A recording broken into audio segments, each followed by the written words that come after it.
अस्सलाम वालेकुम। कैसे आप? उम्मीद है खैरियत से होंगे, जहाँ होंगे खुश होंगे। अल्लाह ताला ऐसी खुश रखे, सेहत वाली लंबी उम्र दे, जिंदगी में कभी भी किसी का मोहताज ना करे। जितने लोग परेशान हैं अल्लाह ताला उनकी परेशानियां दूर फरमाए, जितने लोग बीमार हैं अल्लाह ताला उन्हें सेहत दे, और जितने लोग अब हमें नहीं रहे अल्लाह ताला उनकी बख्शिश फरमाए। मेरी दुआ है आपके लिए, मुझे अपनी दुआओं में याद रखा करें। आयतुल कुर्सी का हिसार कर लिया करें जब आप ये स्टोरी सुनते हैं, क्योंकि कहा जाता है जब हम इन मखलूक़ात का बहुत जिक्र करते हैं, बहुत इंटरेस्ट लेते हैं, तो ये बहुत करीब आने लगती है और अपनी बातें सुनने लगती है। आयतुल कुर्सी का हिसार कर लें। चलते अपनी स्टोरीज की तरफ। और एक छोटी सी अनाउंसमेंट है, अपने इस चैनल पे लाइव का सीन कर रहा हूँ। जब मुझे टाइम मिलता है मैं रात को लाइव आता हूँ। वो डे सिलेक्ट नहीं है किस डे पे आऊँ, तो पहले ही मैं एक प्री फाइल अपलोड कर देता हूँ, जिससे अंदाजा हो जाएगा आप लोगों को कि मैं लाइव आ रहा हूँ। मुझे आप सब लोग वहाँ चाहिए जो बहुत अच्छे अच्छे कमेंट करते हैं। दिल तो चाहता है कि स्टोरी में 1 by 1 सबका नाम लूँ, लेकिन चूंकि टाइम शॉर्ट है, बहुत ज्यादा नाम है जो प्यार करने वाले, तो इम्पॉसिबल है। बहरहाल अगर आप लोग लाइव ज्वाइन करना चाहते हैं, उसमें मैं अपना एक लिंक दे दूंगा, उसमें उसके जरिए आप मुझसे बात भी कर सकते हैं, लाइव आ सकते हैं। तो मुझे इंतजार रहेगा। चलते अपनी स्टोरीज की तरफ। अस्सलाम वालेकुम अदनान भाई, कैसे हैं? उम्मीद है खैरियत से होंगे। मेरा नाम सदीक है और मैं अटक के इलाके पिंडी घेब से हूँ। ये वाक़या जो मैंने आपको भेजा है, मैंने अपनी फैमिली की इजाज़त से भेजा, क्योंकि जब मैंने शुरू में अपनी फैमिली से पूछा कि क्या मैं ये वाक़या यूट्यूब पे शेयर कर दूं, तो उन्होंने पहले डायरेक्ट मना कर दिया। वो अभी कोई ऐसा खतरा मोल लेने ना चाहते जिसकी वजह से मामलात फिर से पहले जैसे हो जाएं। लेकिन कुछ मनाने के बाद उन्होंने इजाज़त दे दी। ये वाक़या उस वक्त का है जब 1947 में कश्मीर ख़ानदान पाकिस्तान आए और पाकिस्तान से सिख ख़ानदान हिंदुस्तान मुंतकिल हुए। तब तमाम सिख अपने प्रॉपर्टी छोड़कर भारत की तरफ चले गए और ये प्रॉपर्टी मेरे नाना को हुकूमत ने अलॉट कर दी। एक हवेली थी जो तकरीबन 20 मरले पर मबनी थी और इसके 3 फ्लोर थे। हवेली में दाखिल होने के 2 दरवाजे, एक दरवाजा जो बाहर बड़े सहन की तरफ जाता था और दूसरा हवेली के मेन दरवाजा था।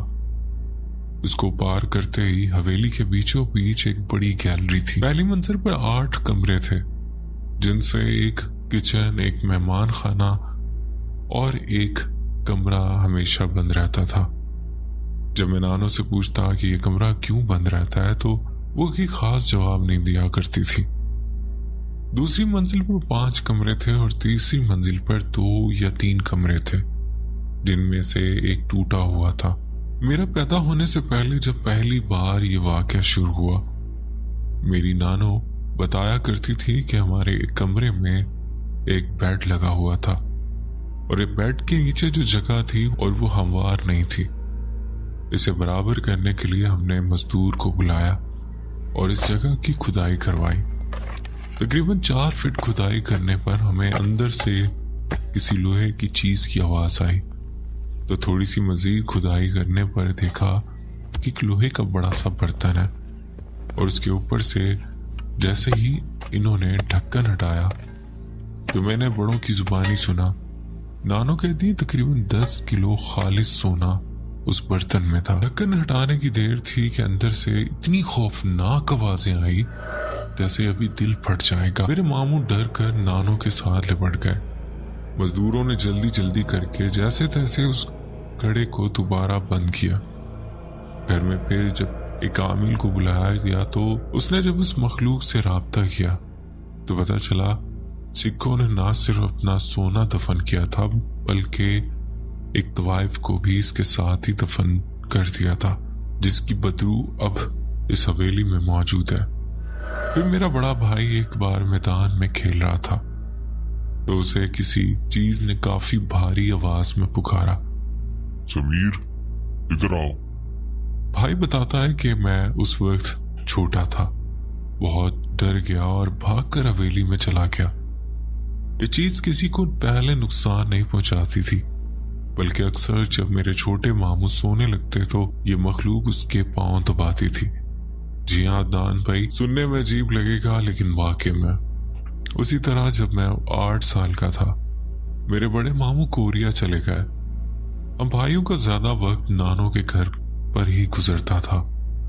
उस दौरान वो मखलूक मेरे बड़े मामू की शक्ल में आकर مجھ سے باتیں کرتی تھی۔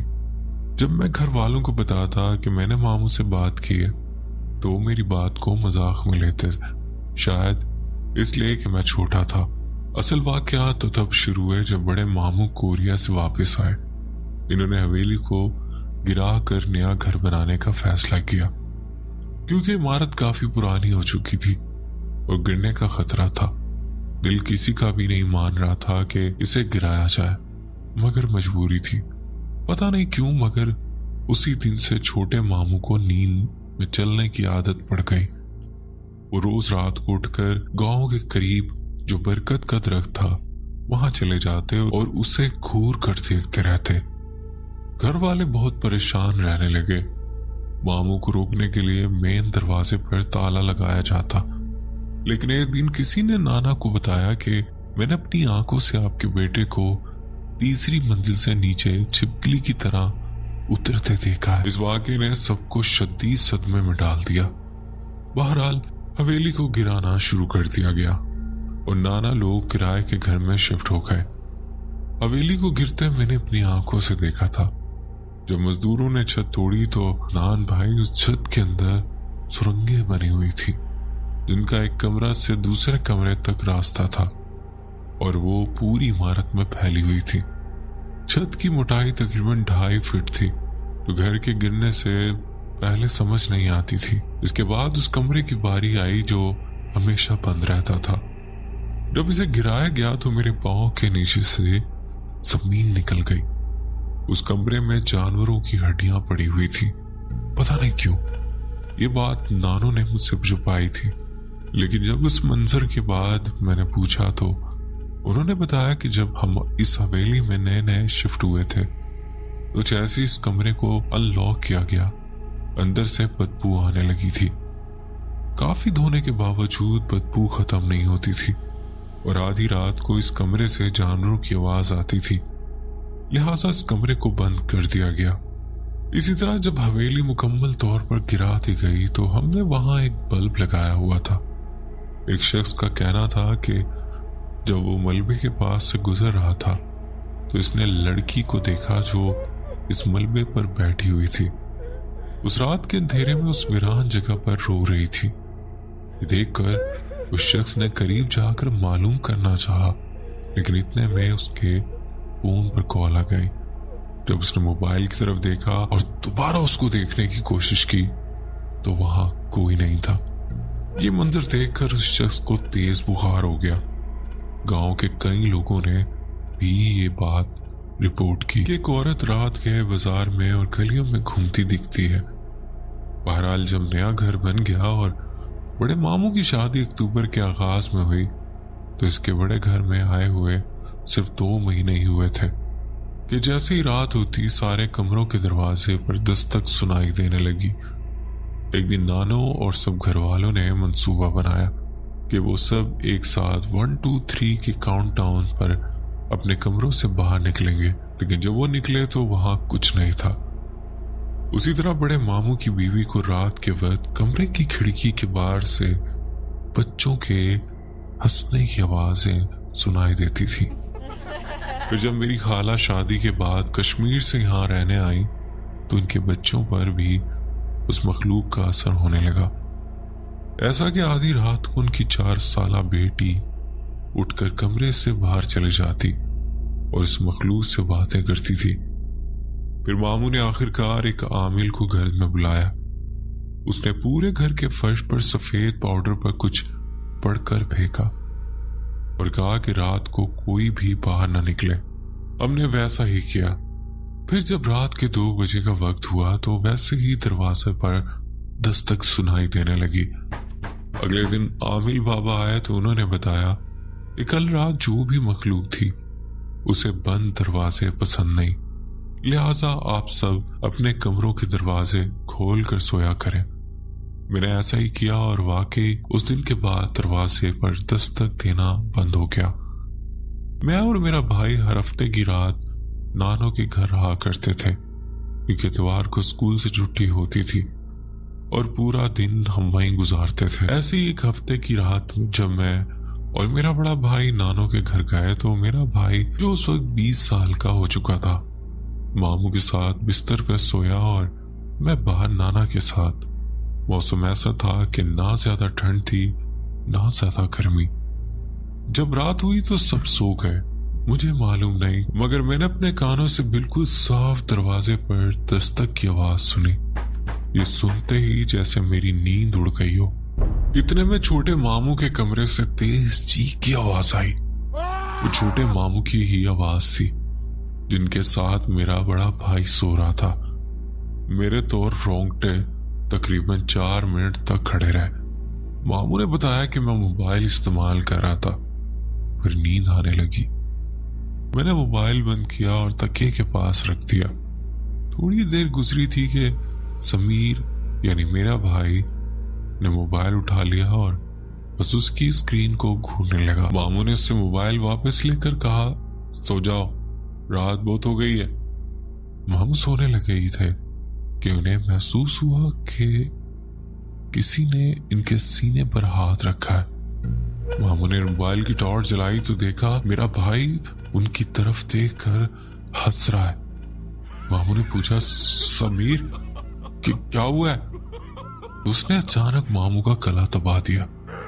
मामू जोर जोर से चीखने लगे और कमरे से भाग गए। चीखों की आवाज सुनकर मेरी खाला वगैरह भी जाग गई। मामू खाला के कमरे की तरफ भागे तो पीछे से मेरा भाई भी। जैसे ही मामू खाला के कमरे में पहुंचे, खाला ने लाइट जलाई तो मखलूक मेरे भाई के अंदर से निकल गई। जब नानो ने भाई को देखा तो इसकी आंखें हल्की सुर्ख थी और वो बस यही बार बार कह रहा था कि क्या हुआ।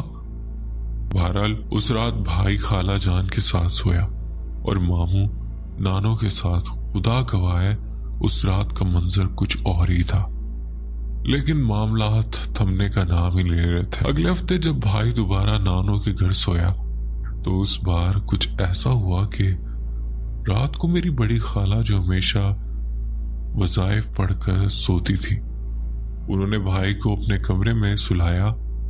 जब खाला रात को वॉशरूम से वापस आई और बिस्तर पर लेटने लगी तो बड़े भाई ने उसी खौफनाक मुस्कुराहट के साथ खाला की तरफ देखा। खाला ने पूछा, क्या हुआ है? नींद नहीं आ रही? सो जाओ। कुछ देर गुजरी थी कि भाई अपने ऊपर रखी हुई रजाई को अपने हाथों और पांव पर घुमाने लगा। फिर खाला ये देखकर परेशान हो गई। भाई ने रजाई को बॉल की शक्ल में लिपटा और इसके ऊपर बिल्ली की तरह बैठ गया। फिर सीधी 9 फीट दूर खाला पर छलांग लगा दी। खाला ने चीखें मारना शुरू कर दी। नानो फौरन उठी, लाइट ऑन की और फिर वही मंजर। भाई होश में आया और कहने लगा, मुझे कुछ मालूम नहीं, मुझे क्या हुआ था। अगले ही दिन भाई को करीबी गांव के एक मशहूर पीर साहब के पास ले जाया गया। पीर साहब ने बताया कि इस लड़के ने खुले आसमान के नीचे शाम के वक्त कोई सफेद रंग की चीज, दूध या लस्सी जैसी पी थी, जिसकी वजह से ये मखलूक इस पर हावी हो गई। फिर पीर साहब ने भाई को एक तावीज दिया और सख्ती से मना किया कि कभी भी जिन्नाती या घोस्ट वाली चीजें ना खाए। वो दिन और आज का दिन मेरा भाई कभी दोबारा नानो के घर नहीं सोया। इस बात को 7 साल गुजर चुके, लेकिन फिर भी नानो के घर कभी कभार कुछ ना कुछ वाकया जरूर हो जाता है। ये थी मेरी फैमिली की सच्ची कहानी। अगर पसंद आए इसे अपने चैनल पर जरूर शेयर करिएगा। तो हमें याद रखिएगा। अल्लाह हाफिज़। तो बहुत शुक्रिया, आपने अपनी स्टोरी हमसे शेयर की। बढ़ते हैं एक और स्टोरी की तरफ। अस्सलाम वालेकुम, आप कैसे हैं? मेरा नाम आमना है और पेशे के लिहाज से मैं एक डॉक्टर हूँ। मैं कोहे सुलेमान के एक कबायली इलाके से ताल्लुक रखती हूँ, जहाँ हर तरफ पहाड़ ही पहाड़ है और आबादी ना होने के बराबर है। मेरे दादा जान एक जमींदार थे। तकरीबन 1970 की दिहाई की बात है। दादा जान माशाल्लाह बहुत नेक, परहेजगार और तकवा पसंद शख्सियत थे। साथ ही वो बॉर्डर मिलिट्री पुलिस में भी सर्विस कर रहे थे। एक दिन जब वो जमीनों का चक्कर लगाने के बाद घर वापस आने की तैयारी कर रहे थे, मैं ये भी बता दूं कि उस जमाने में ना मोटरसाइकिल थी ना गाड़ियां। देहात के लोग गधों और घोड़ों पर सफर किया करते थे। میرے دادا جان نے بھی اپنے آنے جانے کے لیے ایک گھوڑی رکھی ہوئی تھی. چونکہ اس علاقے میں آبادی بھی بہت کم تھی تو اس وقت ان کے پاس کوئی بھی نہیں تھا. جو مزدور زمینوں کی دیکھ بھال کرتے تھے وہ بھی دوپہر کے بعد آرام کے لیے اپنے گھروں کو جا چکے تھے. دادا جان جب نماز سے فارغ ہوئے اور اپنے گھوڑی کی طرف جانے لگے تو انہوں نے دیکھا ایک بہت بڑا سانپ تقریباً کوبرے کے سائز جتنا ان سے تھوڑے فاصلے پر جہاں کچھ درخت تھے ان کے بیچ بل کھاتا ہوا جا رہا تھا. دادا جان کو تھوڑا تعجب ہوا. انہوں نے 2-3 پتھر اٹھا کر پھینکے مگر وہ سانپ دیکھتے ہی دیکھتے انہی جھاڑیوں اور درختوں کے بیچ غائب ہو گیا. دادا جان حیران ہوئے کہ ایسے خطرناک سانپ کا یہاں کیا کام، کیونکہ ان کا بچپن اسی علاقے میں گزرا تھا اور نہ انہوں نے اور نہ وہاں کے کسی اور شخص نے کبھی ایسا سانپ دیکھا تھا. خیر دادا جان اپنی گھوڑی کے پاس آئے لیکن جو ہوا وہ اس سے بھی زیادہ عجیب اور خوفناک تھا. جو گھوڑی ابھی کچھ لمحے پہلے بالکل ٹھیک کھڑی تھی اچانک دادا جان کے سامنے نیم مردہ حالت میں گر پڑی. اب ذرا آپ تصور کریں ایسا ویران علاقہ جہاں آپ کے آس پاس دور دور تک کوئی نہیں، بس کھیت اور پتھریلا میدان، اور پھر آپ کے سامنے ایسی چیز ہو جائے جو آپ کے وہم و گمان میں بھی نہ، اوپر سے وہ گھوڑی جو آپ کو واحد ساتھی ہو وہ بھی اچانک گر جائے تو اس لمحے کا خوف اور دہشت کیسی ہوگی. دادا جان کو احساس ہوا کہ یہ معاملہ کچھ اور ہی ہے. انہوں نے کلمے اور قرآن کی آیات پڑھنا شروع کر دی. تقریباً 10 سے 15 منٹ بعد گھوڑی نے حرکت کی اور اپنی حالت میں واپس آ گئی. لیکن کہانی یہیں ختم نہیں ہوئی. جب وہ شام میں گاؤں واپس آئے، گاؤں زمینوں سے کافی فاصلے پر تھا تو گھوڑی بالکل نارمل حالت میں تھی جیسے اسے کچھ ہوا ہی نہ ہو، مگر دادا جان کو بخار چڑھ گیا. اس رات دادا جان کے والد یعنی میری پردادی نے خواب میں دیکھا کہ کچھ عجیب و غریب لوگ ان کے بیٹے یعنی میرے دادا جان کو تنگ کر رہے ہیں اور وہ ان پر ناراضگی اور غصے کے عالم میں بالکل ایک ماں کی طرح بے قراری سے پوچھ رہی تھی کہ میرے بیٹے کو کیوں تنگ کر رہے ہو؟ تو ان میں سے ایک نے جواب دیا، شام میں اس نے ہمیں تنگ کیا تھا اور نقصان پہنچانے کی کوشش کی تھی. اسے سمجھاؤ کہ آئندہ ہمیں تنگ نہ کرے، ورنہ اس بار تو چھوڑ دیا، اگلی بار نہیں چھوڑیں گے. جب دادا جان دم دعا اور علاج سے کچھ بہتر حالت میں آئے تو دادی جان نے ان سے پوچھا کہ کیا ہوا تھا تمہیں. انہوں نے سارا واقعہ تفصیل سے سنایا. پھر دادی جان نے انہیں اپنا خواب بتایا اور تاکید کی کہ اگر آئندہ کبھی کوئی غیر معمولی یا پراسرار چیز نظر آئے تو اسے مقابلہ نہ کرنا بلکہ اس کے راستے سے ہٹ جانا. تب انہیں یقین ہو گیا کہ وہ جنات ہی تھے اور شاید چونکہ دادا جان نماز اور باوضو حالت میں تھے اس لیے وہ انہیں نقصان نہیں پہنچا سکے. لیکن یہ واقعہ صرف یہاں تک محدود نہیں تھا. میرے آبا و اجداد نے ایسی بے شمار پراسرار اور ماورائی باتیں بیان کی تھی. میری دادی جان اکثر کہا کرتی تھی کہ جب وہ زمینوں سے واپس گاؤں کی طرف آتی تو انہیں ہمیشہ ایسا محسوس ہوتا جیسے ان کے ساتھ کوئی لوگ چل رہے ہیں. انہیں ہلکی قدموں کی آواز سنائی دیتی اور ایسا لگتا جیسے بہت سے لوگ ایک ساتھ چل رہے ہیں، جسے ایک عجیب سی گھٹن اور گرمی کا احساس ہوتا. وہ اکثر کہتی تھی کہ انہیں اب یوں لگتا ہے جیسے ان پہاڑوں پر کوئی پتھر بجا بجا کر ان کی طرف پھینک رہا. اس کے علاوہ ایک دفعہ میرے کزن کچھ سال پہلے بون فائر کیمپنگ کے لیے گئے.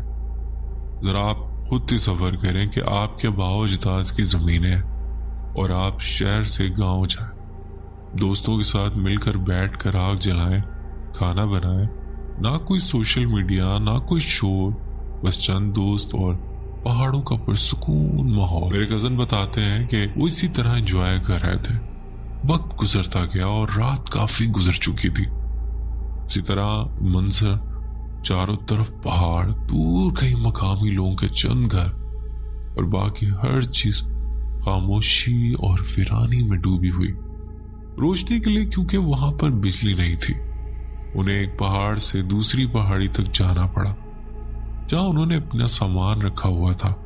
वो जगह कुछ ऐसी थी जैसे एक फार्म हाउस में मशीनें, स्प्रे और जरूरत की चीजों का स्टोर रूम होता है। जब वो वहां पहुंचे तो उन्होंने देखा चांद की मध्यम रोशनी और फ्लैश लाइट के हल्के उजले में बिल्कुल सामने एक बूढ़ी औरत चादर में लिपटी खड़ी है और सीधा उन्हीं की तरफ देख रही है। ये कोई आंखों का देखा नहीं था, क्योंकि उनके साथ 2-3 दोस्त भी गवाह थे। वो सब दहशत के आलम में जम से गए, क्योंकि वो यकीन से जानते थे कि वहां उनके सिवा कोई इंसान नहीं आ सकता। ये जरूर किसी गैर मरी मखलूक का साया था। वो सब डर के मारे भागे और वापस अपनी जगह पर आकर सारी रात खौफ में जागते रहे। सुबह जब उन्होंने ये बात काश्तकार को बताई तो उसने कहा, अक्सर यहाँ ऐसी मखलूक नजर आती है। एक बार तो किसी ने उसे गोली मारने की भी कोशिश की थी और चंद दिन बाद वो बंदा अचानक मर गया। इसके अलावा मेरे बहनों ही सऊदी अरब में जॉब करते हैं और मेरी बहन अपने बच्चों के साथ 1 साल के लिए वहां गई थी। वो बताती है कि उनका फ्लैट कुछ अजीब सा था। अक्सर वहां गैर मामूली वाकयात होते रहते थे। उनके 2 बच्चे, बेटा अहमद 2 साल का और बेटी 5 साल की। मेरी बहन कहती कि अहमद अक्सर रात में डर के मारे उठकर रोता था और कहता था, मम्मा देखो दीवार पर बहुत सारी छिपकलियां। मेरी बहन जब देखती तो दीवार पर कुछ भी नहीं होता, बल्कि उनके पूरे घर में कभी किसी ने छिपकली तक नहीं देखी थी। एक दिन जब उनके शौहर जॉब पर गए हुए थे और दिन का वक्त था, उन्होंने बताया कि एक दिन अचानक बच्चे जोर से रोने लगे और चीखने लगे, कहने लगे, मम्मा उस कमरे में कोई गया है। और दोनों डर के मारे मां से लिपट गए। मेरी बहन कहती है कि उस वक्त वो खुद भी सहमी रह गई। फिर 1-2 दिन बाद उन्होंने खुद भी एक अजीब मंजर देखा। वो बताती है कि एक दिन उनके सामने से एक शख्स इमामा बांधे अरबी लिबास में गुजरा और सामने वाले कमरे में दाखिल हो गया। जब वो फौरन उस कमरे में गई तो वहां कोई भी नहीं था। कुछ दिन बाद एक और वाकया पेश आया। मेरी बहन किचन में खाना बना रही थी और जब वापस कमरे में आई तो उनके शौहर उन्हें हैरत और उलझन से देखने लगे। मेरी बहन ने पूछा, क्या हुआ, ऐसे क्यों देख रहे हो? तो उनके शौहर बोले, तुम यहाँ हो? मैंने कहा, हाँ मैं यही हूँ, अभी किचन से आई हूँ। क्यों? उनके शौहर ने कहा, अभी अभी तुम बेडरूम के अटैच वॉशरूम में गई थी ना? मेरी बहन हैरान रह गई, बोली, नहीं बिल्कुल नहीं, मैं तो किचन में थी। पहले तो उनके शौहर को लगा शायद वो मजाक करे, लेकिन बाद में उन्हें भी यकीन हो गया कि जो उन्होंने देखा वो कोई इंसान नहीं था।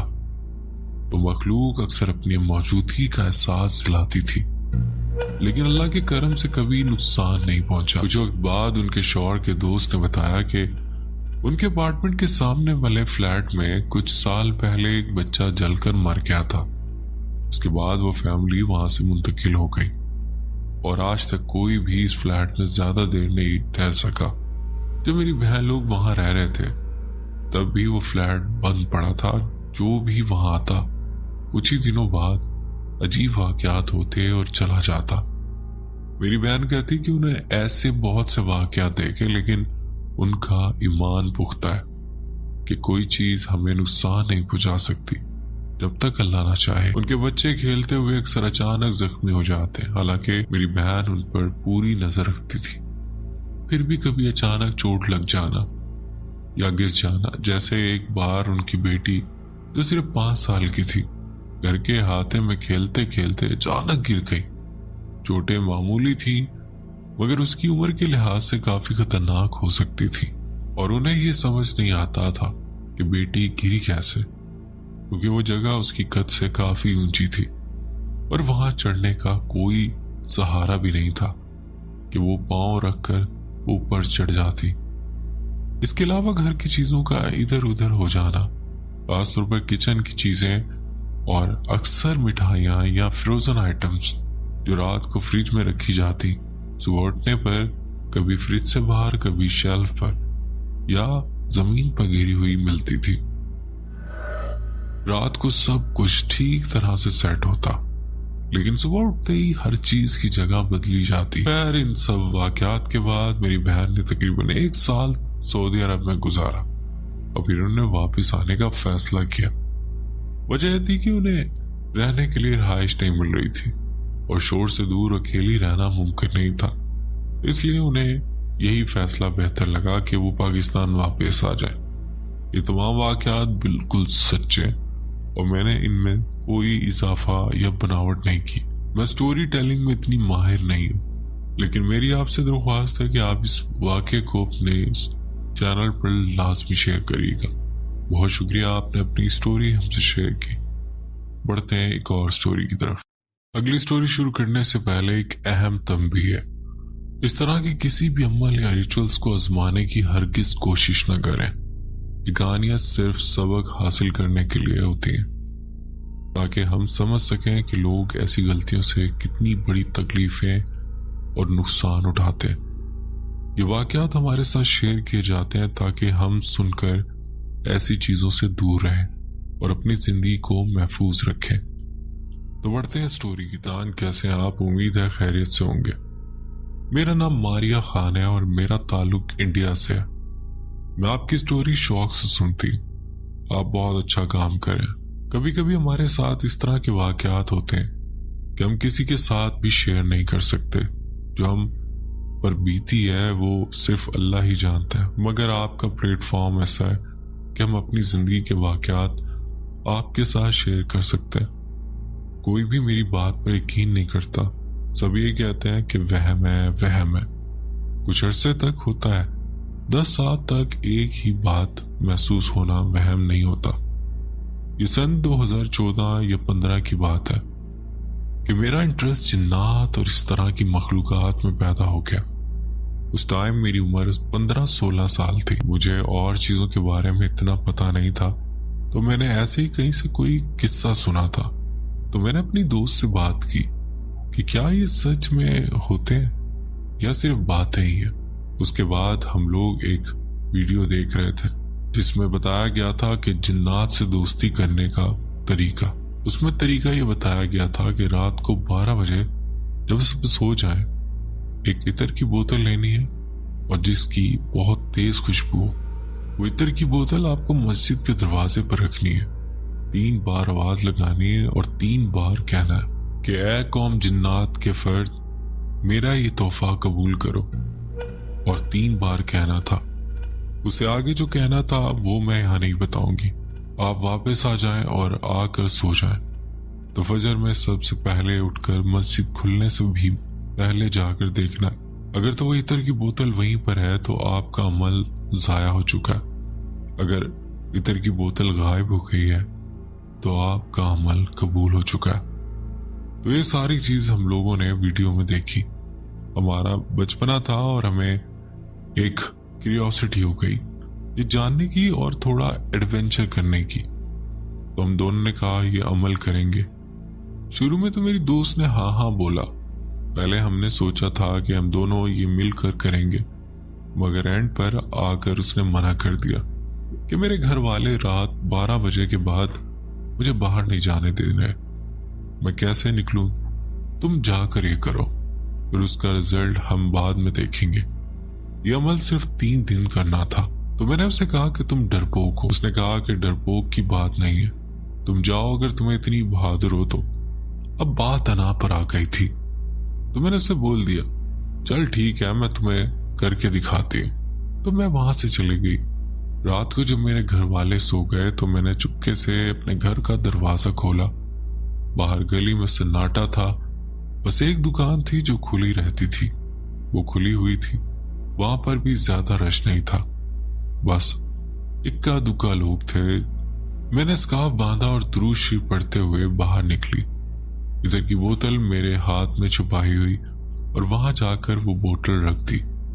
3 बार जो आवाज लगानी थी वो लगाई और मैं पलटकर भागते हुए घर आ गई और दरवाजा बंद करके सो गई। پھر صبح سب سے پہلے فجر کی اذان سے 10 منٹ پہلے اٹھ گئے اور جا کر دیکھا تو وہ بوتل وہیں کی وہیں پڑی تھی۔ تو میں نے کہا یہ تو فیک ہے، اس سے تو کچھ نہیں ہوا، کیونکہ 3 دن کرنا تھا۔ تو میں نے سوچا کہ چلو ایک دن اور کر کے دیکھتے ہیں۔ دوسرے دن میں نے ایک اور اچھی عطر کی بوتل خریدی، رات 12 بجے کا انتظار کیا اور دوبارہ گئی، وہاں پر رکھی، آواز دی۔ 3 بار آواز دینے کے بعد میں وہاں سے بھاگی، پلٹ کر نہیں دیکھا اور گھر جا کر سو گئی۔ صبح فجر کے ٹائم اٹھ کر جا کر دیکھا تو وہ بوتل وہاں سے غائب ہو چکی تھی۔ اب میں واپس آئی، فجر کی نماز پڑھی اور سو گئی۔ صبح اٹھ کر اپنے دوست سے میں نے یہ سب کچھ ڈسکس کیا کہ یہ پہلے دن تو فیل ہو گیا تھا، مگر دوسرے دن وہاں سے بوتل غائب تھی۔ تو وہ کہنے لگی کہ ہو سکتا ہے کہ جو صبح صبح وہاں پر مؤذن اذان دینے کے لیے آتے ہیں یا بچے نماز پڑھنے کے لیے آتے ہیں، تو ہو سکتا ہے ان میں سے کوئی عطر اٹھا لے گیا ہو، تو ایسا کچھ حقیقت میں نہیں ہے۔ تو میں نے بھی سوچا کہ ہاں ایسا ہو سکتا ہے، کوئی اور اٹھا کر لے گیا ہو۔ تو ہم لوگ اس چیز کو بھول گئے اور پھر 1 سال تک کچھ بھی نہیں ہوا، زندگی آرام سے گزری۔ مگر پھر ٹھیک 1 سال بعد جو واقعات میرے ساتھ شروع ہوئے وہ میں آپ کو بتا نہیں سکتی۔ مجھے ہر ٹائم ایسا محسوس ہوتا تھا جیسے کوئی میرے ساتھ ہے، دماغ میں وسوسے آتے تھے۔ جب بھی نماز پڑھتی تھی ایسا لگتا تھا جیسے کوئی پیچھے کھڑا ہے۔ ایک دفعہ ایسے ہی میں فجر کی نماز ادا کر رہی تھی، امی ابو سو رہے تھے، میں نے نماز اچھے سے پڑھی، مگر جب میں نے آخری 2 رکعتوں کے لیے نیت باندھی تو مجھے اتنی شدید فیلنگز آئیں کہ کوئی میرے پیچھے کھڑا ہے اور مجھے ایسا لگ رہا ہے کہ اگر میں سجدے میں جاؤں گی تو وہ مجھے مارے گا یا مجھ پر حملہ کر دے گا۔ میرا دل کر رہا تھا کہ میں نماز توڑ دوں اور پیچھے مڑ کر دیکھوں، مگر جیسے تیسے کر کے میں نے ہمت کی اور نماز ادا کی، اور سلام پھیر کر میں نے ڈرتے ڈرتے پیچھے دیکھا تو اللہ کا شکر ادا کیا کہ کوئی بھی نہیں ہے۔ تو میں ایک وظیفہ پڑھ رہی تھی کیونکہ مجھے شوق تھا وظائف پڑھنے کا اور اذکار کرنے کا، بس تھوڑا ثواب کے لیے۔ مگر جب میں پڑھنے بیٹھی تو مجھ سے پڑھا ہی نہیں جا رہا تھا۔ 1-2 پیج تو میں نے اچھے سے پڑھے ہیں، مگر اس کے بعد ہر لفظ پر مجھے کھانسی آ رہی تھی، کبھی پیٹ میں درد ہونے لگتا، ایسا لگتا جیسے کوئی مجھے پڑھنے نہیں دینا چاہتا۔ میں نے بہت کوشش کی کہ میں اس وظیفے کو پورا کروں، مگر میں نہیں کر سکی۔ مجھے بہت زیادہ گھبراہٹ ہونے لگی اور پھر میں نے اسے آدھے میں ہی چھوڑ دیا۔ پھر میں نے وظیفہ کبھی نہیں پڑھا۔ شروع میں تو کچھ زیادہ محسوس نہیں ہوا، بس ایسا ہی لگتا تھا جیسے کوئی آس پاس ہے۔ مگر جب 2020 میں میری شادی کا ٹائم آیا، میری لو میرج ہے، تو بہت زیادہ مشکلات آئیں۔ لوگوں کے لیے شادی والا دن بہت ہی خوبصورت ہوتا ہے، مگر میرے اور میرے ہسبینڈ کے لیے وہ بہت مشکل تھا۔ آخری لمحوں میں میرا نکاح کینسل ہو رہا تھا کیونکہ میرے ہسبینڈ کسی اور مذہب سے تھے۔ میں نے انہیں مسلمان ہونے کے لیے کہا تو وہ مسلمان ہوئے میرے لیے۔ تو میرے گھر والے اس بات کے خلاف تھے کہ ہم کسی غیر مذہب سے تمہاری شادی نہیں کروائیں گے، جبکہ میرے شوہر نے کہا تھا کہ میں اسلام قبول کرنا چاہتا ہوں، مگر وہ لوگ مان ہی نہیں رہے تھے۔ پھر جیسے تیسے کر کے ہم نے سب سے ریکویسٹ کی کہ ہمیں الگ مت کرو۔ پھر عین موقع پر مولوی صاحب نے انکار کر دیا کہ ہم ان کا نکاح نہیں پڑھوائیں گے کیونکہ لڑکا مسلمان نہیں ہے۔ تو وہ بولا کہ امام صاحب میں مسلمان ہونے کے لیے تو آیا ہوں، اور پھر پتہ نہیں اللہ کا کیسے کرشمہ ہوا کہ ہمارا نکاح ہو گیا۔ میرے شوہر نے اسلام قبول کیا، کلمہ پڑھا اور ہمارا نکاح ہو گیا۔ اس کے بعد میرے گھر والوں نے کہا تم لوگ ایک ساتھ نہیں رہ سکتے۔ میں نے کہا کہ اب تو ہمارا نکاح ہوگا، لیکن گھر والوں نے نہیں سنی۔ انہوں نے کہا نہیں، ابھی یہ 1-2 مہینے دیکھیں گے۔ تو میرے شوہر نے بھی کہا کہ ٹھیک ہے تم رہنے دو، میں الگ کمرے میں رہتا ہوں اور تم الگ کمرے میں۔ میں نے کہا کہ نہیں، ہم ایک ساتھ رہیں گے، جب اللہ نے نکاح کروا دیا ہے تو پھر ساتھ ہی رہیں گے۔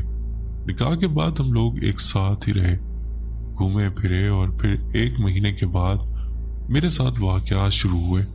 جو چیز مجھے محسوس ہوتی تھی अब वो आहिस्ता आहिस्ता मेरे सामने आने लगी। अब तो नौबत ये आ गई कि वो पूरा मेरे सामने आ चुका है।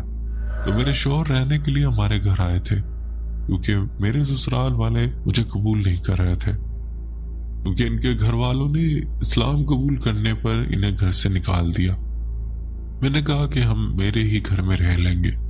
मेरे शौहर बेकरी में रात की ड्यूटी करते थे, तो एक रात वो देर से आए, तकरीबन रात के 4 बजे, क्योंकि हमारे घर में वॉशरूम नहीं था, गली में ही एक वॉशरूम था, तो उन्हें पता नहीं था। तो मैंने उन्हें कहा कि चले मैं आपको ले चलती, 2 गली छोड़कर ही वॉशरूम था।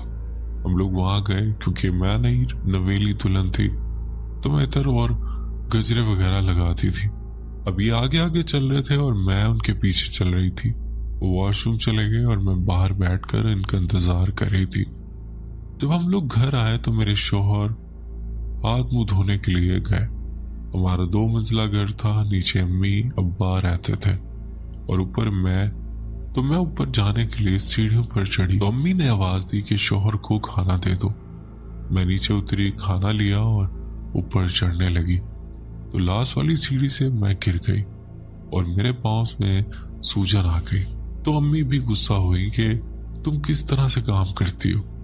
तो शाम के टाइम पानी भरने का टाइम होता है और सब लोग मिलकर पानी भरते हैं। सबका ही पानी अपना अपना नंबर होता है। घर में नल नहीं है, बाहर जो चौक में मोटर है वहां से हमें पानी भरना होता है। खैर जब मेरा नंबर आया तो मैंने मोटर चलाई और पानी भरने लगी।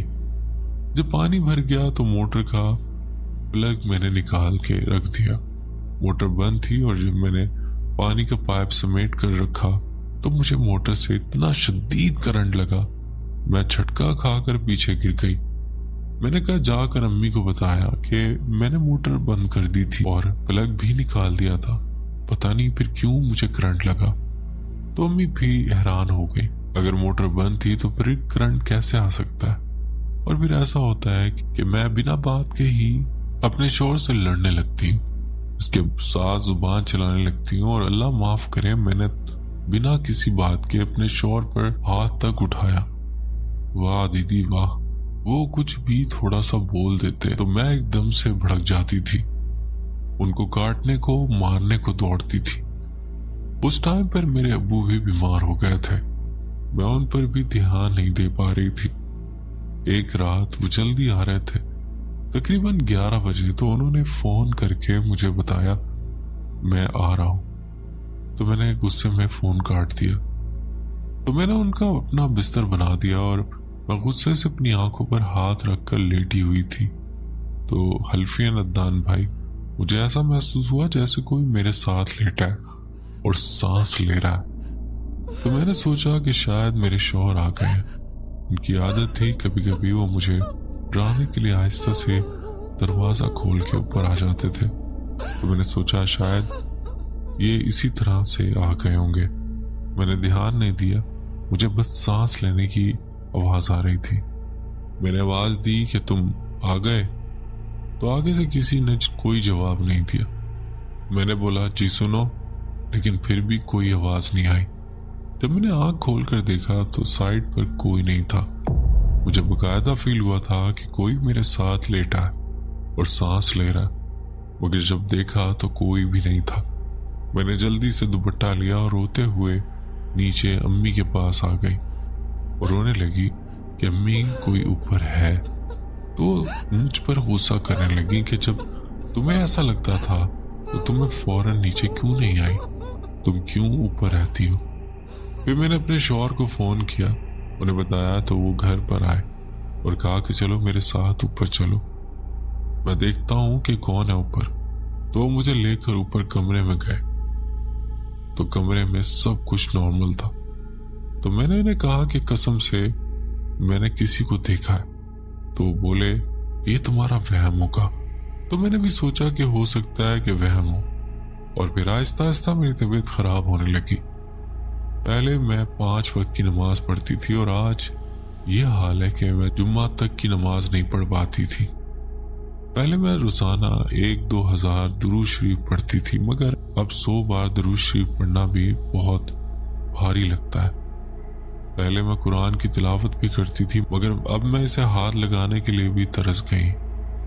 بہت دل کرتا ہے کہ قرآن پاک اٹھاؤں۔ جیسے تیسے کر کے شادی کا 1 سال گزرا۔ اس کے 1 سال میں نے اپنے شوہر کی زندگی عذاب کر دی۔ اللہ میرے شوہر کو خوش رکھے۔ اس بیچارے نے میرے لیے بہت تکلیفیں برداشت کی۔ انہیں مجھ پہ محبت تھی، اس لیے انہوں نے بھایا۔ میرے گھر کے قریب ہی ایک قبرستان ہے، تو میں رات کے 3 بجے بال کھلے ہوئے، بغیر دوپٹے کے، بغیر جوتی کے میرے شوہر سو رہے ہوتے تھے، جبکہ دروازہ کھولتی تھی اور باہر نکل جاتی تھی۔ میرے گھر سے قبرستان تک جانے کے لیے 20-25 منٹ لگتے ہیں۔ میرے شوہر اٹھے اور جب انہوں نے دیکھا میں ساتھ نہیں ہوں تو وہ ڈرتے ہوئے باہر نکلے۔ امی ابو کو آواز دی اور کہا کہ مسکان کہاں ہے؟ مجھے گھر میں سب مسکان کہتے ہیں۔ تو امی نے کہا تمہارے ساتھ ہی تو سو رہی تھی۔ انہوں نے چپل پہنی اور مجھے ڈھونڈنے کے لیے نکل، اور جب انہوں نے مجھے پکڑا تو انہوں نے مجھے بتایا، کیونکہ مجھے تو ہوش ہی نہیں تھی کہ میں کیا کر رہی ہوں اور کیا نہیں۔ یہ سب مجھے میرے شوہر اور میرے ماں باپ نے بتایا کہ تم ایسا کرتی تھی۔ جب میرے شوہر نے مجھے پکڑا تو میں نے ان کا ہاتھ جھٹک دیا، تو انہوں نے درود شریف اور جو انہیں آتا تھا وہ پڑھا اور مجھ پر دم کیا، اور وہ مجھے گھسیٹ کر گھر لے آئے۔ میرے شوہر نے مسجد کے امام صاحب سے پانی دم کروایا ہوا تھا، انہوں نے مجھے پلایا، میرے منہ پر چھڑکا، تب جا کر مجھے ہوش آیا۔ میں نے کہا کہ کیا ہوا؟ تو انہوں نے مجھے کہا کہ تم کہاں جا رہی تھی؟ میں نے کہا مجھے نہیں پتا، تو میں سو رہی تھی۔ تو کہتے ہیں کہ نہیں تمہیں پتا ہے، میں تمہیں کہاں سے پکڑ لایا ہوں؟ تو انہوں نے کہا کہ تم قبرستان کے راستے میں تھی، تم نے آدھا راستہ طے کر لیا تھا۔ میں نے کہا مجھے سچ میں نہیں پتا، تو میں سو رہی تھی۔ پھر مسجد کے امام صاحب سے یہ ساری بات ڈسکس کی، تو انہوں نے کہا کہ پڑھائی وغیرہ کرو۔ انہوں نے مجھ پر دم کیا، تو کچھ دن تک تو مجھے اچھا محسوس ہوا۔ انہوں نے کہا کہ نماز قرآن کی پابندی کرو۔ میں نے کہا میں پڑھنا چاہتی ہوں، مگر کوئی ایسی شے ہے جو مجھے پڑھنے نہیں دے رہی، میں کیا کروں؟ انہوں نے کہا صبر کرو، اللہ رحم کرے گا۔ اور پھر 1 سال کے بعد میں امید سے ہو گئی، اور اللہ کا شکر ہے مجھے کوئی بھی مشکل نہیں آئی۔ اللہ کا اتنا کرم۔ پہلے تو میں اپنے آپ کو زخمی کر دیتی تھی، کبھی چھری سے اپنے ہاتھ کاٹ لیتی تھی، کبھی کانچ سے شوہر کا سامان اٹھا کر پھینک دیتی تھی۔ مگر جب میں امید سے تھی تو اتنا کرم ہوا کہ میں نے نماز بھی پڑھنی شروع کر دی، بالکل ٹھیک ہو گئی۔ مگر جب میرا بیبی ہوا تو 6-7 مہینے کے بعد پھر سے وہ سب میرے ساتھ ہونے لگا۔ پھر سے میرا پاگل پن شروع ہو گیا۔ میں اپنے شوہر کو گالی گلوچ کرتی، مارتی، بچے پر دھیان نہیں دیتی تھی۔ میرے شوہر بتاتے ہیں کہ میں نے یہ تک کہا کہ میں اس بچے کو مار ڈالوں گی۔ ہمیں کافی زیادہ پریشانی تھی۔ پھر میری ایک دوست مجھے ایک عالم کے پاس لے کر گئی، ان کا نام اسماعیل ہے۔ میں نے ان سے بولا کہ میرے ساتھ یہ سب ہو رہا، اب مجھے کچھ بتائیں۔ انہوں نے مجھ سے پوچھا کہ بیٹا کیا آپ نے کچھ کیا تھا؟ تو میں نے ان کو ساری بات بتائی کہ ہاں میں نے شروع میں اس طرح کی حرکتیں کر دی تھی۔ پھر انہوں نے مجھ سے میرا اور میری والدہ کا نام پوچھا، پیپر پہ کچھ لکھا، اور پھر انہوں نے کہا کہ بیٹا یہ سب تمہارے ہاتھ کا کیا ہوا ہے۔ تم نے جو عطر کی بوتل مسجد میں رکھی اور تم نے جس کو دوستی کی دعوت دی تھی وہ اب آ چکا ہے۔ تمہیں 1 سال تک تو کچھ محسوس نہیں ہوا، مگر اب وہ تمہارے ساتھ ہے، اب وہ آہستہ آہستہ ظاہر ہو رہا ہے۔ جب آپ یہ کہانی یوٹیوب پر ڈالیں گے تو لوگوں کو پتہ چلے گا کہ ان چیزوں سے چھیڑ خانی کرنا کتنا برا ہو سکتا ہے۔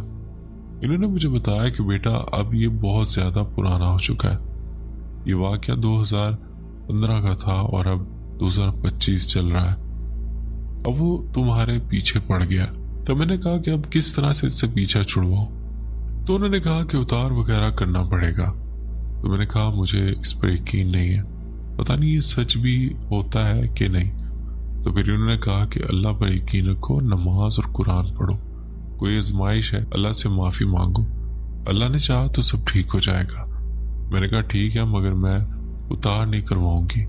تو میں نے اللہ پر چھوڑ دیا، آج بھی میں ویسے ہی رہ رہی ہوں۔ روز خواب آتے ہیں میرے والد صاحب کا انتقال ہو گیا، جب میں امید سے تھی جو بھی چیزیں میرے پیچھے پڑی وہ کبھی بھی اپنے اصلی صورت میں نہیں آتا، کبھی میرے باپ کی صورت میں آتا اور کبھی میرے کزن کے روپ میں آتا اور میرے ساتھ غلط کرنے کی کوشش کرتا۔